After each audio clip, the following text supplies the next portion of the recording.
Hello, everyone, and welcome to another episode of the Quiver Podcast. Today, I am joined by Brian. Brian, say hi. Hi everyone. And of course, I am also joined by Vic. Good day, everybody. Okay, good day. It's good to be back for my second episode Wow! after a long hiatus, I suppose is the right hindi term ka for naman that, no? nag-istimor, Diba? no? Hindi ka naman nag-istimor. Hindi naman. Hindi naman. Pero pabago-bago yung background ko eh. No? So, pabago-bago yung Kasi, background ko eh. So, you guys don't know hindi kasi where I baka am. may magtanong eh. Kasi si Brocha, di ba? Nag-istimor eh. Baka may magtanong sa atin sa comment section eh. Di ba? Yeah, wala naman. I think for what it's worth, na-feature lang ako sa YouTube page ni Jason Magbanwa. And I think that's a good enough, ano? Good enough proof. Good enough proof sa kanang galing.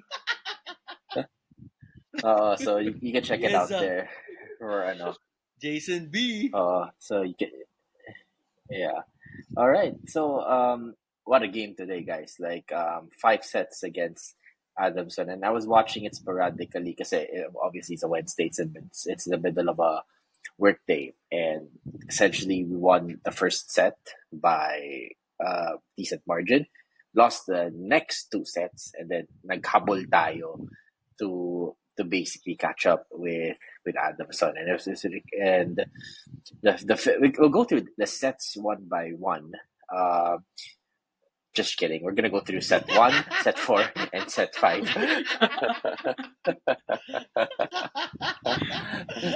Siyempre, Nagbago na the ba? highlight. Bigla ako napaisip, nagbago na ba tayo? Hindi. We'll go through the set 1, 4, and 5. But I think there's a couple of things I do wanna highlight as well. Is that siguro while I was trying to watch this game sporadically, alam mo, you get the feeling na, uy, kaya natin to no first set, and then, down tayo ng 2-1. Malaging then, ganun eh. Suddenly, Tapos di ka muna titingin. baka sakali lumamang ulit eh. Tapos pagtingin mo, pucha, lamang pa rin Adamson, alis ka ulit. Pero there's also that other thing, right? Which is yung lamang tayo ng 11-4. Di na mo nanonood kasi lamang tayo ng malaki. Swerte ata yun eh. So, there's also that. Okay. Yeah, abangan mo na lang yung graphic ng UAAP na final na. Or ng take aim. Magpo-post na lang sila. Okay. Good win. Good win. I mean, let's go through the statistics very quickly before we go through each of the sets, right? Like, I would, relative to Adamson, and this is a very important term, relative to Adamson, we had a relatively balanced scoring output with Angel Canino 22 points, Lapot 21 points, and Amy Provido with 14 points, as opposed to Adamson, si Shaina Nitura had 35 points, and everyone else, except for Mordi, had single digits. At single digits. So obviously we know like what happened, and perhaps as we discuss this game, we can talk about like what we think is what happened in the 5th set. And let's start with the first set, 25-19. Your thoughts on this, siguro Brian and Vic? I'll go first, but I think Vic has more to say. I just saw parts of it, and nung isa nakita ko, I think they really started this game with great intent. Yun nga, keen to set the tone right away, kasi I think in all of the games that we lost, we always lost the first set. So parang you don't want that. You want to set the tone for your team, make sure everyone's in the groove. And yun, you can see 25-19, it's quite a good set for us to win. I remember nagtawag si Coach Ramil ng timeout at 19-18, lamang Lasal, to really just make sure they can navigate through the end part, because it's been a problematic phase for our team. If you notice the sets we are losing, it's whenever things get tight towards the end na medyo nagkakaproblema. After that game against UP especially kasi I think in the Ateneo and UE games we didn't have much of a problem with it. And sa UST nga rin actually. But then when we faced UP it kind of resurfaced again. So that was good. But yeah, we kind of saw that in the upcoming sets. But I'll pass it on to Vic. Anything else you noticed from that set one? Sa akin, I was hoping na after nung first set, I was looking at, sabi ko, mukhang baka sakaling kaya ng 3 straight sets. Ako yun yung nakita ko. Especially yung composure to finish the first set.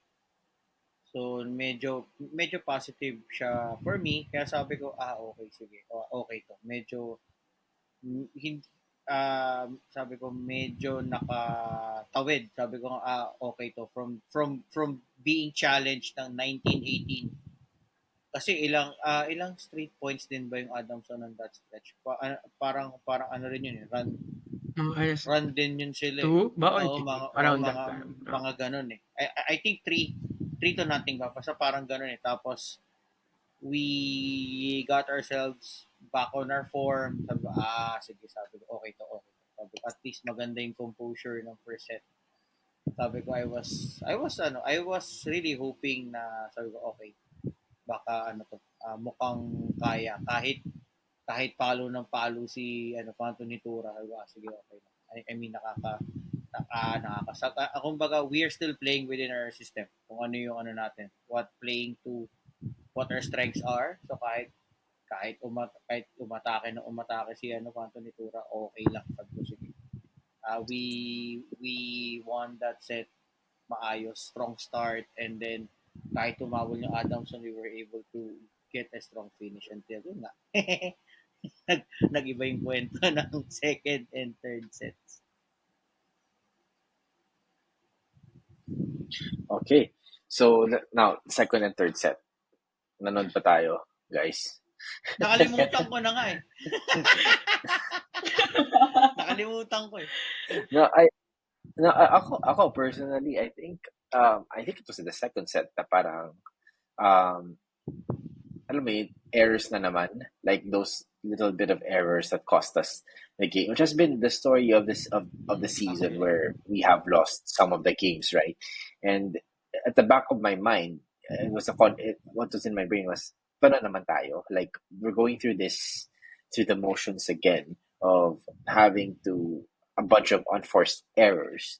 So that felt a little bit frustrating to me, especially in the second and third set. And by the time the fourth set hit, siguro in my mind was like, this is the time that we really need to step up, because our twice to beat, which we'll talk about a little bit more later on, hangs in the balance here. I mean, medyo like we had a bit of a grip on it, but we lost to UP, and now this game actually becomes a little bit more important now for the team, and it's not something we could lose. And prior to the game, a lot of the casual volleyball fans would say na dito na yung Adamson, sila yung killer natin, etc. But to come out and win this was obviously good. But let's talk about the fourth set. Maybe I'll start with you, Vic. Like, what are your thoughts on the fourth set before we move on to Brian? Hindi ko masyado na buo pa panoorin yung fourth set. But ang ano ko dun was that I was just hoping na sana yung mga errors ng second and third set at least magkabawas ng fourth set. Kasi talaga eh, if we don't minimize them, wala. Pati yung pressure na rin ako as a fan, as a supporter, medyo ramdam ko yung pressure na, oh my God, sabi ko, panalo UST kanina. Sabi ko, we cannot lose this match. Yun yung na sa akin dito nung fourth set. Kaya sabi ko, there's no way that we can play bad or magkaroon, kumbaga wala nang room for error yung fourth set talaga. And eventually yun nga, nagkaroon ng magic bunot well, hindi naman, sige, I will still call it Magic Bunot, but we all know naman sa ibang games na they can really perform and paano to deliver, no? Si Juliana and si Shane nung pinasok sila nung fourth set, and then yun na. I think we never look back since nung pinasok sila fourth set until sa matapos yung match. So yun yung naging game changer ulit. Brilliant, another brilliant move by Coach Ramil, as always. Yung timing ng niya, Yeah. timing ng pasok ng mga subs niya. Kumbaga in football, sasabi nga natin, sakto ang pasok ng subs to make an impact and change the course of the match. Yeah, you're right, and the manager's pretty good at that. Is a guy named Ruben Amorim who scored Yeah. scored 3 goals in like Yeah. 7 minutes. Yeah. But I think more than that, right? Like Adamson was on fire, and they were on track to take that fourth set, and that was that blue fire that Coach Ramil squashed. But because Coach Ramil is really good at squashing those blue fires, but you know what? A blue fire that won't get squashed is Blue Fire LPG. So there, for all your LPG needs, Blue Fire is the only blue that is right for you. Hindi yun mawawala. Kahit sa Magic Bunot ni Coach Ramil, maluluto pa rin yung pagkain natin with Blue Fire LPG. So that's the fourth set, right? Like Brian, anything you want to add to that? Well, I think maganda na Amy Provido scored 14 points. Correct. Fourth set, I guess, is one of her most productive periods. And kailangan yun I think hinihingi yan ng maraming fans lagi nila sinasabi, use your medals. Kasi alam naman natin usage rate ni Angel and ni Sherva, it's really high. Yung points nila, it's a product of the setters going to them more often than not. But there's also clamor for the likes of Del Castillo and Provido to get service. And I think Amy Provido has been steadily getting her servings in front of the net recently. And she's making her chances count then. Alam natin na they get confidence in their defense, but they can also produce their offense, lalo yung mga quick sets that allows the blockers to really find the gaps. Kasi nga, di ba, mag-expect na din yung kalaban natin na i-cover either si Nashev or si Angel. And that's where the middle blocker should be at their most threatening. And I really like how Amy Provido is ready. Basta bigyan siya ng tamang set. Papalo the talaga confidence siya, level, at least for me, ang kalaban na lang niya is attack efficiency kasi syempre, hindi, parang sa basketball lang yan or sa football, hindi naman 100% ang accuracy mo. So, but more often than not, you'd like your chances yung ganyan. And that's a big factor why we went to this quite anticlimactic fifth set. Yeah. So obviously we've talked about a lot about this, and we talked about the Magic Bunots. But before I want to go into the fifth set, I just want to obviously in this game, the Magic Bunots for si Mary Retreta and si Juliana Tolentino. But for our good friend si Willie, are you guys disappointed that Jillian Santos did not show up? Because we know Willie is... Wala sa Japan daw kasi si Willie Hindi pa yata nakaka-uwi. Pauwi pa lang. So, baka sa FEU game, we might see Jill. Who knows? Baka pagbalik ni Willie. Inaantay lang bumalik. Okay, fifth set. Talk about how anticlimactic the fifth set is, and like after, like it was one of those sets na parang, is this real? Like, are we actually up by this much? Are we actually playing this well? Is it all of a sudden kaya na natin magdig ng ball? Are we playing? Are we having good floor defense? Sige, Brian, maybe you want to talk about this a little bit more. I just want to say na di- parang natuto sila about not starting slowly kasi ganun yung nangyari sa UP eh. They allowed UP to take the initiative in the fifth set. And even if nahabol I think it was 14-14 ba? Or 13, parang ganun yung nangyari sa UP, di ba? Nag 14 Yeah. all. And we could have taken kaso UP got the better of us dun sa exchange na yun. So siguro inisip ng team na if we get another fifth set this season, which they immediately got in this game against Adamson, pakita na natin na we are not letting up anymore. So I guess that's what I liked. Even if Adamson scored the first 2 of 3 points in this set, parang after Lasal got their bearings, took their lead, never Wala looked na. back anymore. As in, nako-cover nila si Nitura. I think she was blocked at least a couple of Oo. times from what I saw, following the conclusion of the game. And you can also see decisive na yung spikes. Talagang there is an intent that they are finishing it the way they started it, which is good to see. And if ganyan, I mean, ang negative dito is umabot ng 5 sets, but I guess we also saw the character na pag umabot ng 5 sets, meron din talaga silang second wind, which is encouraging as a fan. How about you, Mm. Vic? Nung preview episode natin, di ba, sinabi ko naman, at this point, I don't care. Ideally, gusto ko sana 3 straight sets para lang, Para uwi agad, para, no? that's one thing. Another thing is, pero okay lang kasi wala naman traffic kanina kahit na late na ako umalis ng office, wala naman traffic kanina. But, yun nga, parang, just to show your intent, di ba, na we are still here. We are still a Navando contender for the title. So yun yung ideal sana. 3 straight sets. It was a positive sign no first set. Pero yun nga, I think nabanggit ko naman na whether we win or 4 or 5, ang pinaka-importante rito, we get the win because basically walang room for error for us para matalo pa.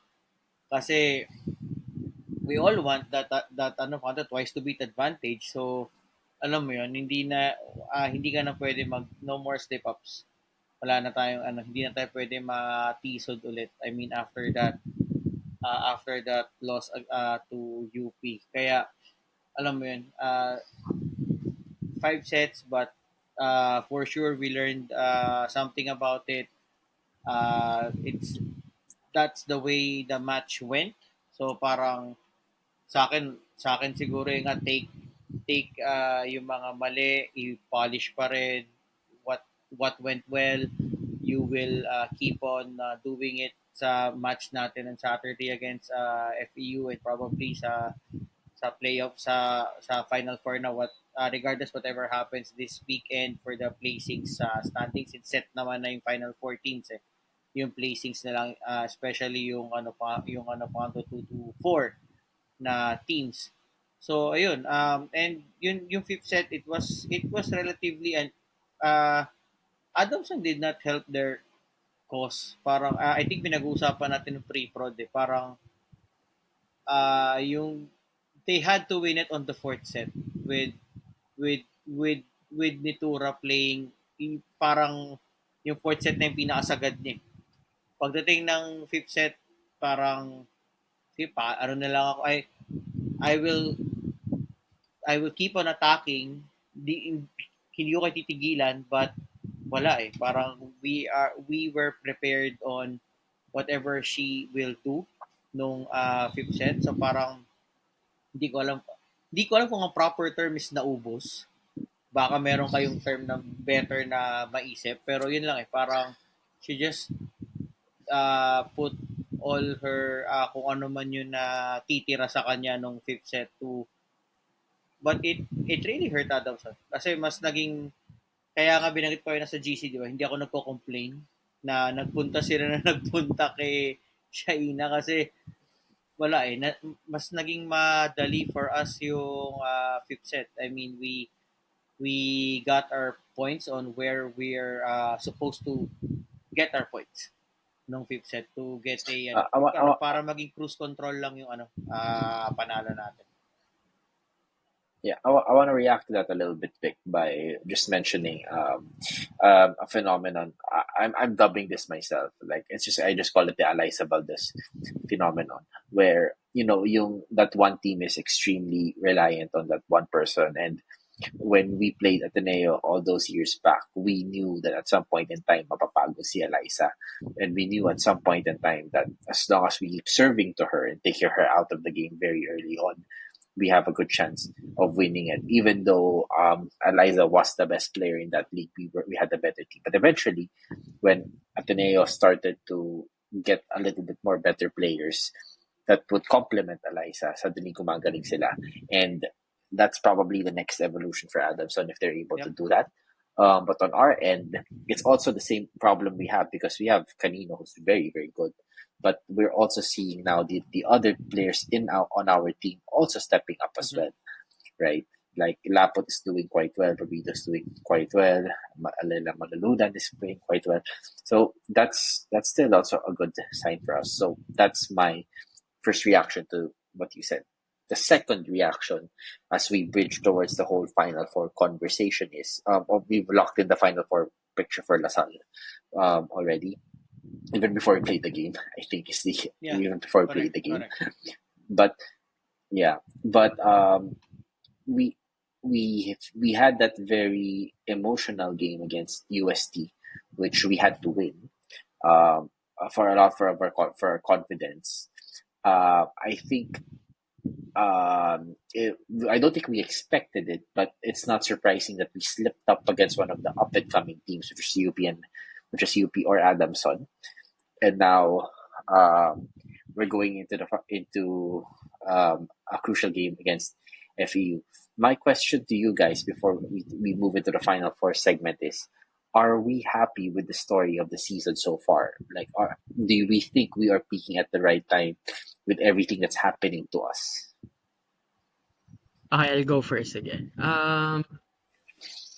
It's unfolding quite nicely. Meron mga speed bumps along the way, which were the losses to UP, unable to get toe to toe with NU kasi we only pushed them as much as far as the fourth set. May mga question marks pa that still lie at this point. But I'm okay with that because that means that it makes the team aware of what they still have to work on.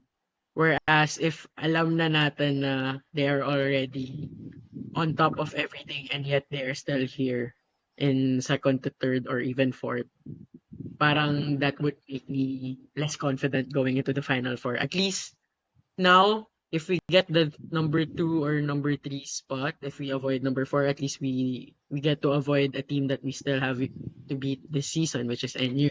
And you will just acknowledge that if you want to win the title, you have to beat the champions. That's good. And we still are in a good position to get the twice to beat as long as we win. We still are in control of taking that number two spot. So I'm okay with the story. And at the same time, if you look at the players that are stepping up, Canino and Laput, they they haven't missed a game. So that in itself is a good story. And then you can see there will be some players who are missing some games, as in missing not literally but figuratively speaking, like their contributions are fluctuating. Sometimes it's great, sometimes it's not so great. But that's the spirit you see in the team. If there's someone who's not playing to her standards, there is another person ready to step it up. Saluhan sila in the team. And I guess that's a good trait of a team going into the playoffs. And that adds to the unpredictability as well, moving towards the tougher games. I think sa akin, ano How lang, Vic, like na break lang yung prediction ko ng 11-3. 11-3 yung prediction ko eh. Sayang eh. Kasalanan ng UP, Sayang pero eh. okay lang. Hindi, pero yung Well, at least you will still have something to say kasi about so it. it's either 10-4 or 9-5 but overall wala naman akong honestly wala namang complaints except that yun lang. I mean, sayang yung chances lang na we lost to UP that we're supposed to be.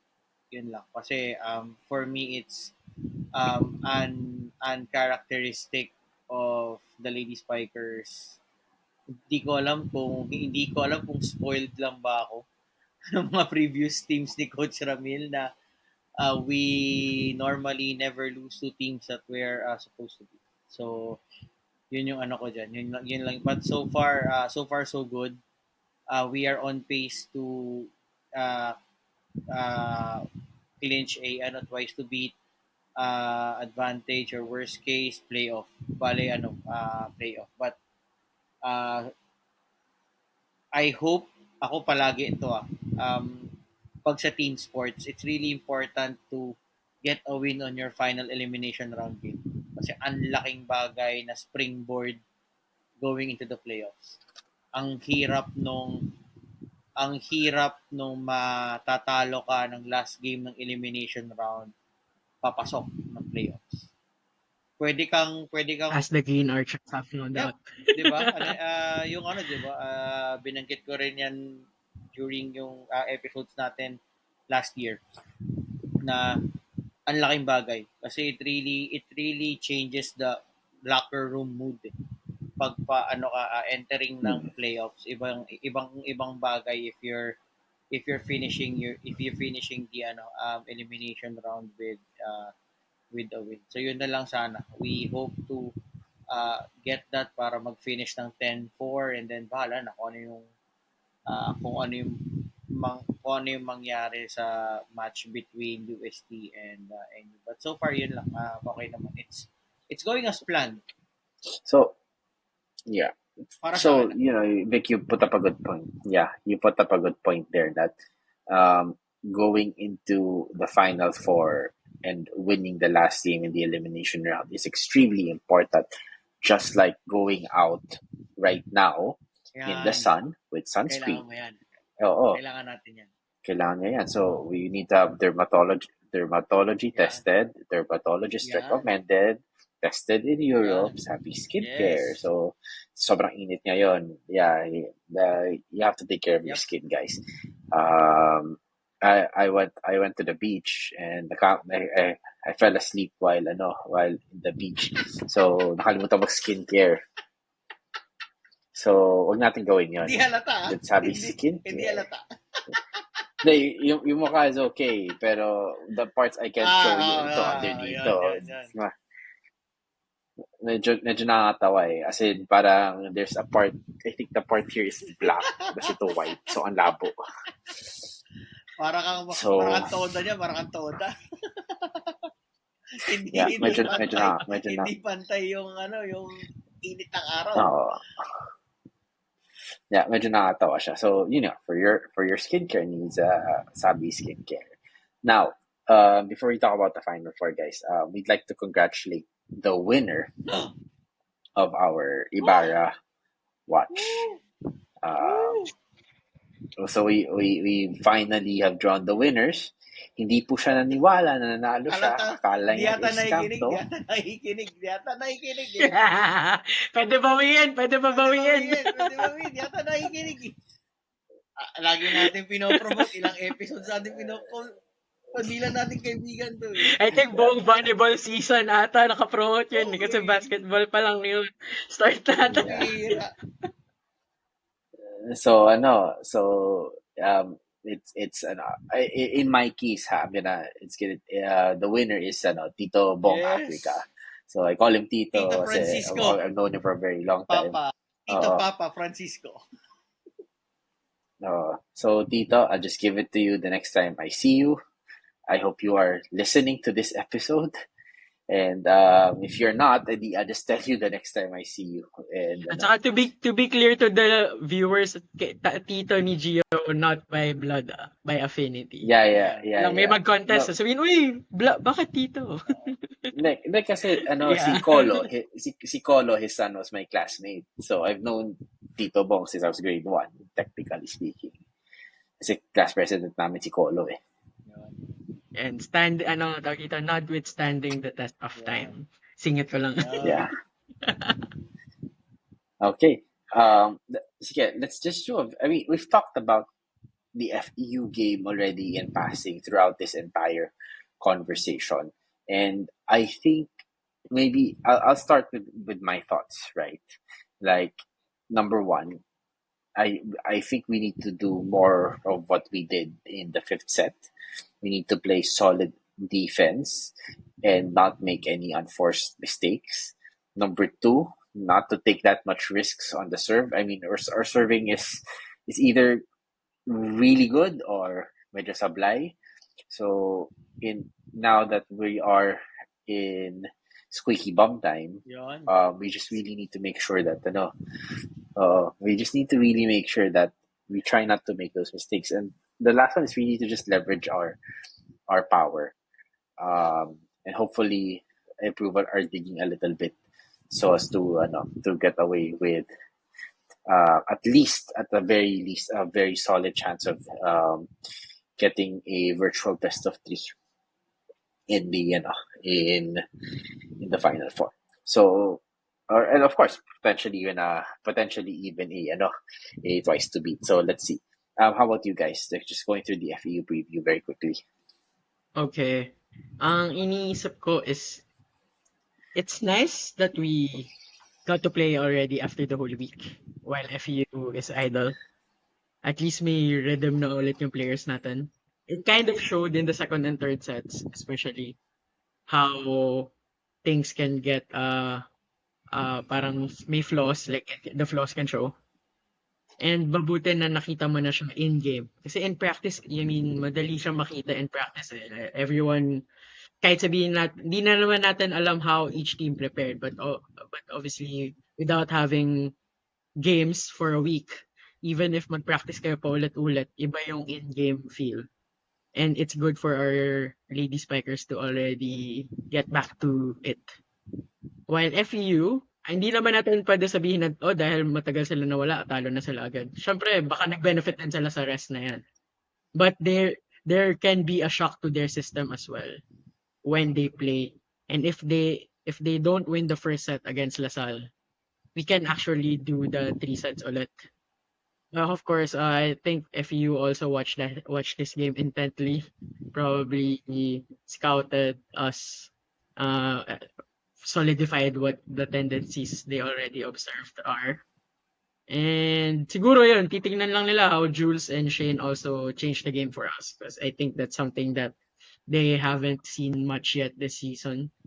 And they will look at the possibilities na kung bibigyan ba ng opportunities din sila to start the first set, or stick with Nicole and Aliyah, who effectively had to give way to them because they really stepped up, talking about Valentina and Returta. So ayun, the rhythm is in our favor, the matchup is in our favor, but the game starts at 0-0. So I'm just thinking na for LaSalle, this is final for game number one. Because if you don't win this game, you're inviting the opportunity to finish as low as fourth. Diba? So, yeah. Hopefully the girls can come out with the vigor and the desire to not lose and to win convincingly na din, if they can. And siguro before we end this, Vic, as the coach in our little group, ano sasabihin mo sa ladies if you had the chance to now that we're in the tail end, it's a very important match. How would you motivate the girls? Ako maganda yung sinabi ni Brian. Actually, for me, it started this game, this match. Kasi if we lost here, ang hirap na rin parang wala ka ng room for error talaga starting this match. So para sa akin, yung Final Four playoffs for us, para sa akin started today. And it was a good start, good test, and then another one awaits against FEU on Saturday. Parang yun nga, it's always been sense of urgency. You cannot really, hindi talaga pwedeng, it's tough to start slow and then maghahabol ka. Kasi nakakapagod din maghabol. It takes a lot. It takes a lot from you. If you're always playing catch up, nakakapagod din siya. Instead of channeling your energy to playing it right from the get-go, yun parang nag-iisip ka pa ng so many things in order for you to win. And match-wise, first round, FEU was torched by Shivana. So we'll see paano magre-react dun yung FEU. Will they focus more on Chev this time around? So we will see about that. Actually, tama ka, Bri. Most probably pinanood nila to kasi ay para sa akin almost same height tong Adamson and FEU. Parang andun lang yan sila na not that tall of the team, pero ayun, 'di ba? They brought us ng sagat to 5 sets. So yun, FEU is looking to do the same, push us as well kasi ano rin to may yun nga, binanggit natin kanina yung mga scenarios, may chance pa rin ng FEU. So definitely yan sila, yung they will really fight for it on Saturday. So they would want to force a three-way tie. yes, correct. That's at stake for them. I expect a playoff atmosphere on Saturday, and I do hope that our team is up for it. Yun yung doon. Embrace the challenge. Masarap yung may pressure kasi it means na hindi ka naman nagiging best kung wala kang na-encounter na pressure along the way. I mean, hindi naman yan binibigay sa'yo. Lahat yan. You have to go and get it. You have to take it. Walang iaabot sa'yo kahit ano. So, if you want to achieve something, if you want to win something, you have to go and get it. Snatch it. All right. Wise words from Coach Vic Cabin. So thank you everyone for listening to this episode of the Quiver Podcast. Please don't forget to like and subscribe to our YouTube, Spotify, Apple Podcast, and all of these things. And it'll really mean a lot to us. And if you're on YouTube, please like and subscribe to the video. It helps with the algorithm. And of course, stay tuned. We might have another promo coming out for everyone. Ulitin natin yan hanggang fail oil. Well, sana wag naman. Pero malay natin, diba? Hanggang fail oil. Hanggang fail oil. Lapit na din. Di ba? Malapit na mag-May. So, malapit na mag-fail oil. Parang hindi mo na mamalap. We're already in the middle of the year. And then later on, little did we know. Malapit na talaga tayo bumalik sa Phil Oil Flying V Arena, mga pre. September na eh. Mga pre, September na. Nabasa natin, mainit-init. Medyo sinusubukan pa nila. So, tignan natin kung anong FEU pala kalaban next, no? Yun, diba? Oo. Kaya saktong-sakto. Baka ito yung maging decider. Pag nanalo tayo, wala na. Pag nanalo FEU, deciding match. Pag nanalo FEU, magstay sa kanila. Hindi for all the marbles, for all the something else. For all the pre. For all the pre. Yun yung paglalabanan sa Sabado. Kaya, let's go team, galingan natin. Kailangan natin yan! Ito pala yung natin yan! Hindi pala twice to beat advantage lang yung up for grabs. Lang yan. It's more than that. Ay, nako. Kayo mga VJ. Ay, sorry, mga bad influence, ha? Oo. BI pala, hindi BJ. So, BJ, let me hear some scratch. Grabe. Buti nga wala si Willie ngayon kasi mamaya tayo BJ Pre. Iba sa kanya siguro si BJ Pre yung isip niya. But HR ka. Yeah, enjoy mo na lang muna HR sa ka, Japan. HR. Okay na yan. HR pa tayo Baka dun eh. pa-HR Yeah. tayo. So, but let's not forget, Willie has a photo with Darth Vader himself. Yes, kaya Yes, successful. yes. Oh, successful ang lakad ni Yeah, Hayden Christensen. yeah. So that's a Achievement so so, kay paring Willie. Pero may mas matinding achievement dyan eh. No. Yung kay Ajax. Kasi diba na GH? Ay, nako. Anyway. Diyos ko, ang daming kaabang-abang sa mga susunod na araw. Ang daming kaabang-abang. all right. So, well, thank you again for listening to The Quiver. Please don't forget to like and subscribe to our pages. And as we always say, mga pre, animo. Lebron, ay! Lasal. Lasal pala. Lasal pala. Kamali ako.